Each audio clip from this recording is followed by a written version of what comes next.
আলাইকুম, আমি হারুনুর রশিদ, নাক কান গলা বিশেষজ্ঞ। আপনারা দেখছেন গলার ভিডিও, অনেক বড় ফুলে আছে। একটু ঢোক দিলেন তো। দেখেন বিশাল বড় থাইরয়েড ওনার এক সাইডে পড়ে আছে এবং শ্বাসনালীকে চাপ দিচ্ছে। আপনার তো শ্বাসকষ্ট হয় না এখন, না? হালকা হালকা শ্বাসকষ্ট হয়, মানে শ্বাসনালীকে চাপ দিয়ে শ্বাসকষ্ট শুরু হয়ে গেছে, একদম এই পর্যন্ত চলে আসছে। মানে সিটি স্ক্যানও করা লাগতে পারে। আজ যাই হোক, এটা আপনি সিদ্ধান্ত নেন অপারেশনে, আমরা তখন ডিসিশন নিব।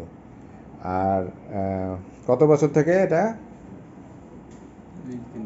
3 বছর থেকে এটা নিয়ে ঘুরছেন, মানে হঠাৎ করে আরো বেশি বড় হয়ে গেছে? আগে ছিল না, ছোট ছিল একবারে। আগে ছোট ছিল।